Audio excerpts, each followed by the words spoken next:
Good Tuesday morning to all of you, and yes, I mean all of you. I'm Emerson Lotzia, hosting the final episode of The Sweat this year, but I am not alone. We have a wonderful NFL panel here to answer some questions. DraftKings contributors Reed Fowler, Jeff Ulrich, and the fantasy girl Rosalie Michaels. Gentlemen and lady, as the NFL playoffs kick off this weekend, there's no better time than right now to look at NFL futures on the DK Sportsbook. Okay, the winner of the AFC, Baltimore, has the best odds. Heavy favorite, obviously, minus 110. There's KC at plus 200. New England, plus 650. Reed, who do you side with here? Which bet are you chasing? Kansas City at plus 200 is the best value for me. Like winners of the last six, and their defense, a lot different than last year, is playing extremely strong. They're defending the pass extremely well. And finally, they're getting their run game, right? They're getting a little bit healthier, and they're getting their run game going. We saw that against the Chargers. I mean, you can run against the Chargers, but we saw how good that backfield was. And so for value's sake, give me Kansas City at plus 200. And finally, they won't have to face New England early in the playoffs, and maybe hopefully never, because that's really their Achilles heel. So give me the Kansas City Chiefs at plus 200. Rosalie, you looking at New England there, plus 650? It's intriguing. I like it just because it's New England. And when do we ever get New England plus 650? So I don't mind the risk on New England, although I do fear the upset from Tennessee this week. So I'm a little iffy on it, but 100 to win 650, I don't hate it at all. With Baltimore, I just never like negative money lines. So I agree with Reed. I think that KC is a good bet at the plus 200 because they're, number one, he mentioned their running game. They're finally putting Damian Williams in the role that he should have been in all year long. They've been 19th DVOA on the run, but when they put Damian Williams in there and when he's healthy, they do so much better as far as their run game is concerned. So, and yeah, their defense has played much better against the pass. They're still pretty terrible against the run, but I think for the money, I like KC. I agree with Reed. Jeff, which bet to win the AFC catches your eye? Yeah, I guess we're all pretty much in agreement. I feel like the best bet is probably KC at plus 200. I wouldn't put anyone off just betting Baltimore. I know you're not exactly getting great odds here, but I mean, look, they have been, from most metrics, a completely dominant team, like one of the most dominant teams of the last 20 years. So I think they're deserved to be at those odds right now. At the AFC, I don't think I'd really touch any of the dark horses. I just feel like Kansas City, Baltimore, kind of a class above the rest. I would actually go to Tennessee at whatever they're at before I took New England. I do think there's a good chance of an upset next weekend, but for me, I think the best bet right now is Kansas City. I would stick with the favorites in the AFC, though. All right, Jeff, what about to win the NFC? San Francisco, New Orleans, Green Bay. 49ers are the favorite, but everyone has plus odds here. Yeah, it's kind of a similar story. I really like the odds on New Orleans. I know they're a wild card. I know they kind of got to play here, but I really feel like the game with Minnesota is going to just end up being a bit of a practice squad game for them, just the way these two teams are rolling in. The Saints so dominant at home. Their offense has been clicking, putting up like 30 or more points almost in each of their last 7 games. I think the odds are completely fair. It's the team, too. You look at their road record this year. They have been very, very good on the road. This is a team that, in my opinion, can go on the road for 3 straight weeks and get it done. I think the NFC is wide open this year. I like the experience, and I just like the way that the Saints have ended the season. So plus 240, I'll take it. Rosalie, who's your pick? Yeah, can you guys see my cup there? Actually, yes, I can. It's a very colorful Saints like symbol. A unicorn. That's right. That's my New Orleans cup. I just got it. And yeah, I'm rolling with the Saints. Plus 240, all the reasons that Jeff said. Their offense is clicking. Even when they do play good defenses like San Francisco, they put up 46 points against San Francisco. So they can do it. Green Bay just looks terrible to me. I think they've kind of tripped into these playoffs and tripped into the second seed. So yeah, San Francisco is tough, but I still think New Orleans. I see the look on Sean Payton's face right now, and it looks like a winner. So I'm going New Orleans. What do you think about San Francisco as the favorite plus 150, Reed? Yeah, I mean, when you look at Rosalie, she's got props. She's able to see and No, I'm just drinking. One trip down to New Orleans, and she knows it. She's got all the feels there. Look, yes, I mean, New Orleans best value there, but look at San Francisco. Rosalie mentioned Baltimore, right? Baltimore, a strong team, the most rushing yards, right? When you look at Baltimore's backfield, I mean, it just looks like they can't lose. Their defense got so much better when Marcus Peters came on board. Baltimore, the one team really that played them tough was San Francisco. San Francisco played them extremely tough. So when you look at the playoffs, you obviously want experience. You want experience from the coaching staff, from your quarterback.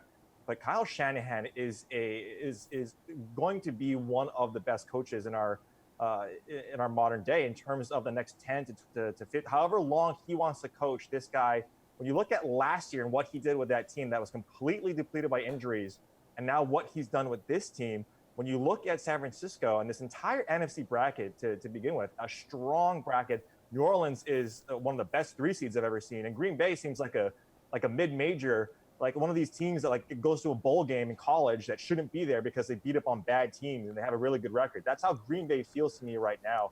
So when you look at San Francisco at plus 150, the same way Jeff was mentioning to not put anyone off on Baltimore, it's the same with me at San Francisco. Reed, which team's odds to win the Super Bowl are the most enticing for you?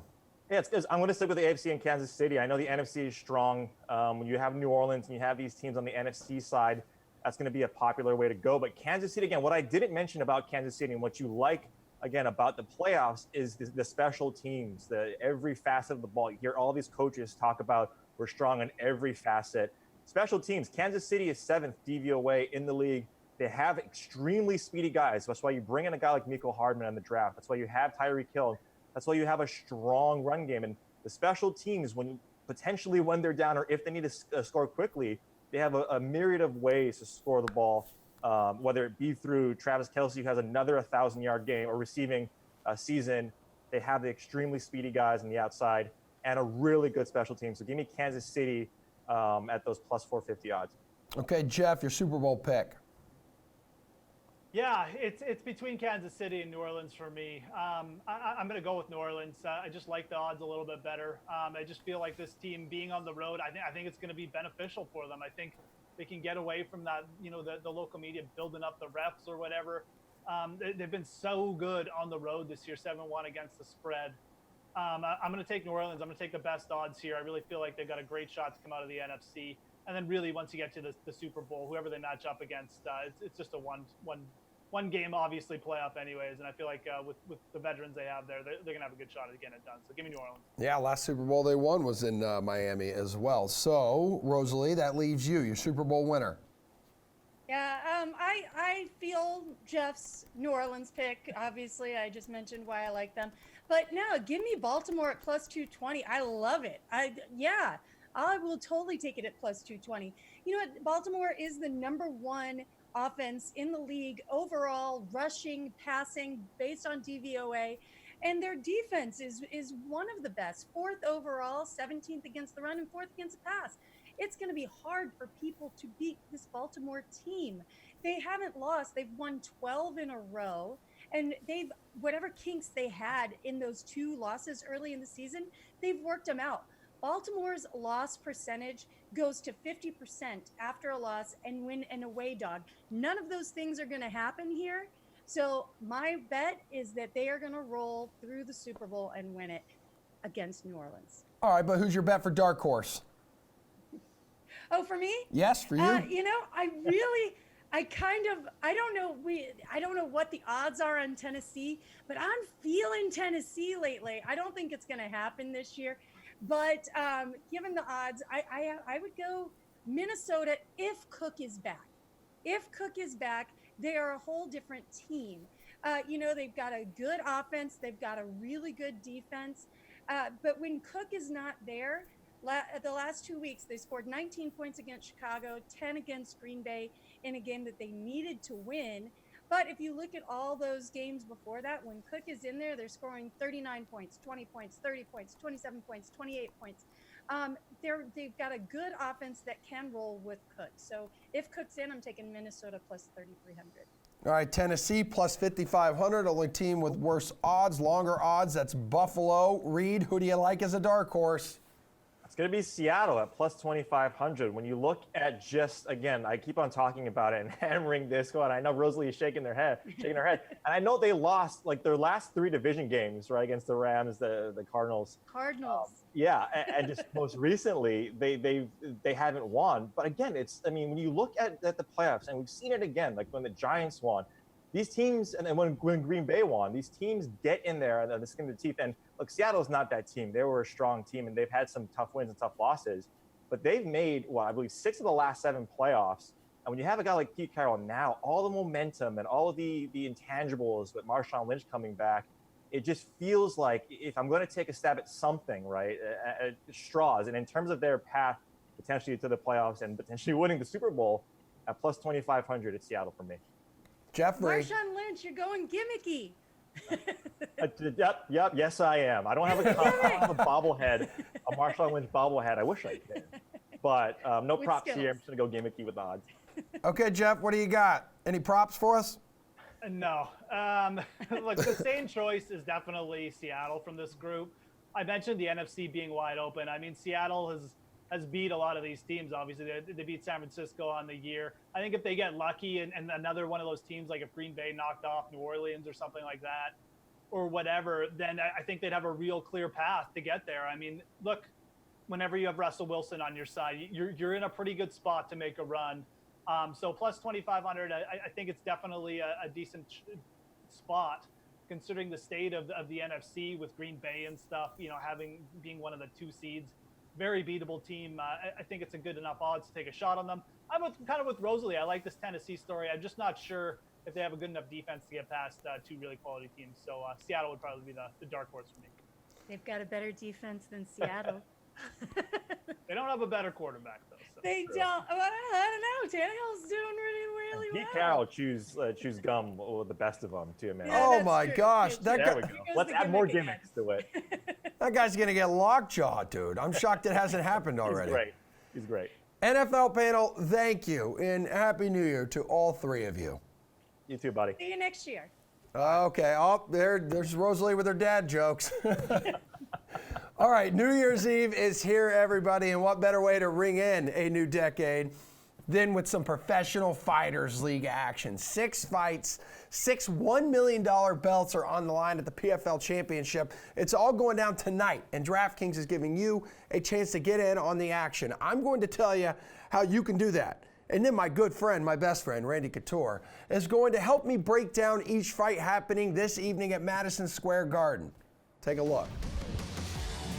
Who will be the 6? Get ready to crown a champion. DraftKings and the Professional Fighters League are back to bring you the 2019 PFL Championship Pick'em, presented by Presidente. Think you've got what it takes to win a share of $20,000 cash? Take your shot by simply selecting the winner of the 6 PFL Championship fights taking place live on ESPN2 New Year's Eve in New York City. Rack up 100 points for each winner you get right. Get 50 points more for every correct answer chosen on the 3 bonus questions. And if you lock up one of the top scores, you're going to bring home a share of the cash prize. So get in the cage with the 2019 PFL Championship Pick'em, presented by Presidente on DraftKings. The ball does not drop until the belts are raised. Catch all the fights live on ESPN2, December 31st, 7 o'clock Eastern Time from Madison Square Garden in New York City. All right, here to break down the biggest night in mixed martial arts is MMA legend himself, Randy Couture. We're taking a look at this PFL Women's Lightweight Championship. 6-0 in her young career, Kayla Harrison, and facing the only woman who's taken her a full 3 rounds inside the cage here, man, Larissa Pacheco. How do you see the first ever women's lightweight world title playing out? Well, I think Larissa Pacheco is absolutely a formidable opponent. She's got a ton of experience. She's got great hands, and she's got a great Brazilian jiu-jitsu pedigree. She's going to have her hands full with Kayla Harrison coming off her 6th victory. And I think the gloves are off now with Kayla Harrison. She's decided it's not about being perfect anymore. It's about being effective. She's going to go right out, wade through Pacheco, and try and get her hands on her and put her where she wants to be, which is on the ground, and try to use that judo effectively on the ground. So it's going to be a really interesting matchup. I like the fight. I think it's one of those ones where you could flip a coin and make a case for either one of these gals winning this fight. Not one, not two, but 6 $1 million belts are on the line at the PFL World Championship. We got Hall of Famer Randy Couture here to break it all down. Randy, I got to ask you here about the men's welterweight championship. We have the Hawaiian slugger, Ray Cooper III, clashing with David the Bulldog Machad. Cooper making it this far last year, did not win, has nothing to show for it. Is he in good position, though, to take home the title this time? Well, I don't know if there's a more American fight out there on the card for this one. And we got a Native Hawaiian and a Native American going at it for $1 million. Pretty cool. Both these guys are sluggers. We've seen Ray Cooper come in with a very particular ferocity that you rarely see. And I think we've seen him temper that ferocity a little bit this season, and that's been working out for him. I think he felt like he overdid it in the finals last year, and it didn't pay off for him. So I look for him to be a little more tempered, to use his wrestling when he needs to, and he has the capability of knocking anybody out. David Machad also with a very strong wrestling pedigree from South Dakota. He was a wrestler there and a football player there. Great hands, coming off a tear through the quarterfinals and the semifinals with some great performances. And he's got the capability of knocking somebody out too. So the chances of this one going the distance are slim and none. If you're calling it the biggest night in MMA, you'd be correct. The PFL Championship's going down inside Madison Square Garden on New Year's Eve. Randy Couture, you know what you're talking about. So let me ask you this. In the men's heavyweight championship, the 7th seed, Jared Rasholt, will fight number 5, Ali Isaev. You got a couple guys ripping off upsets to get here. What happens between these two on the 31st of December? Well, this is a very interesting matchup because both these guys have amazing wrestling pedigrees. Jared Rasholt's a 4-time All-American from Oklahoma State University, and he uses his wrestling in his fighting style predominantly. He's going to try and find a way to take down Isaev, who's an Olympic wrestler for Russia. He's an amazing competitor as well. Both giant guys. Both guys heavily rely on that wrestling background. So it's hard to say who's going to have their way, who's going to go out and impose their will, establish that top game, and punish the other guy as much as possible. I like this matchup. It's going to be a fun one to watch. We've got the PFL handing out 6 $1 million belts on championship night. That's a lot of money. And since we're talking about it, let's go ahead and be about it. We got MMA legend Randy Couture here with us. Another 1 versus 7 matchup for the men's lightweight championship. Top seed, Natan Schultz. He's battling Loic Radzhabov. So how can the underdog shut down Schultz's bid here to repeat as a lightweight champion? Well, Loic Radzhabov's coming in hot. I mean, he just beat Chris Wade, last year's semifinalist, and dashed his chances to get back into the finals again. I think a lot of people did not expect him to be in the finals. He's coming in against a guy who everybody's doubted. He won last year's championship in Natan Schultz, but he's answered those questions to those doubters in fine fashion all season long and right on into the quarterfinals. He's coming in with using his judo as usual very well, a lot of slick trips and takedowns from him, but he just plods forward and kind of wades through everything that everybody throws at him. So it's going to be a really intriguing matchup to see how Radzhabov deals with the returning champ. New Year's Eve, it's right around the corner, people. The PFL, it's not messing around. I've told you this. It's World Championship night. Randy Couture, he's going to be there. He's going to be on the call of this. But first, let's talk a little bit about the men's Featherweight Championship. Top seed Lance the Party Palmer is going to be clashing with Alex Gilpin. I want to know how realistic it is that Palmer finishes off a 2nd straight undefeated campaign and takes home $1 million. I think it's very realistic. Palmer's been an absolute solid performer, both in season 1 and season 2. I mean, he's a total package, nutritionist, strength and conditioning, got a great camp now, working in Jersey with a bunch of great guys in his weight class that are really sharpening his tools. We're seeing better striking from him.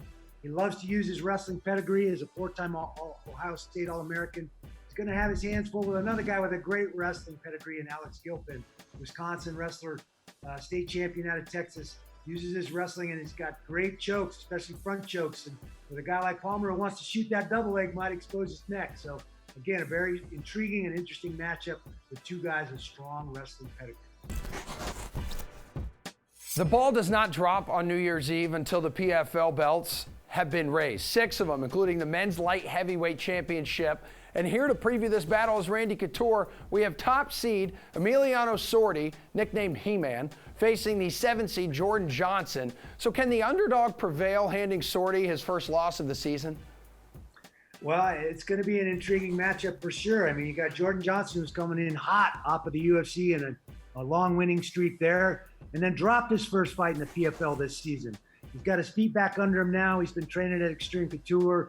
He's a student of the game, and I think for the first time he's let coaches and people handle his camp and just kind of following, toeing the line, doing what they want him to do instead of kind of handling everything himself. And I think that's been showing up and paying off. And in the quarterfinals and semifinals, he looked very, very strong. He is facing a guy that's the He-Man and has been the He-Man all season. He's undefeated this season. He's been on an absolute tear, showing great striking, great submission. He's got a total package. It's going to be a really, really interesting matchup.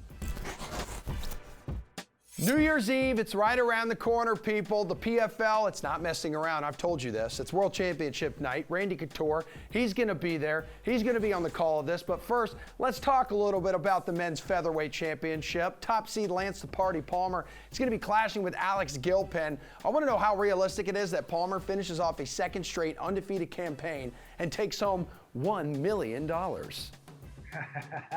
I think it's very realistic. Palmer's been an absolute solid performer, both in season 1 and season 2. I mean, he's a total package, nutritionist, strength and conditioning, got a great camp now, working in Jersey with a bunch of great guys in his weight class that are really sharpening his tools. We're seeing better striking from him.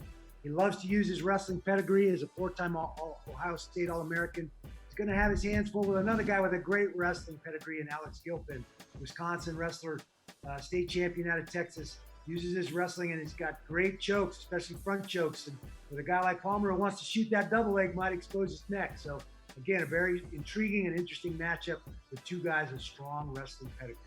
No one knows mixed martial arts more than you, Randy Couture, and we will be watching on the call of this PFL Championship fight New Year's Eve live on ESPN2 from inside Madison Square Garden. Well, that's going to do it for this special edition of The Sweat. We will be back next decade, Thursday morning, 10 o'clock Eastern Time, for a full hour. We'll have you covered on the NBA, NHL, and plenty more DFS and betting angles for NFL Wildcard Weekend. We will see you then. Have a safe night.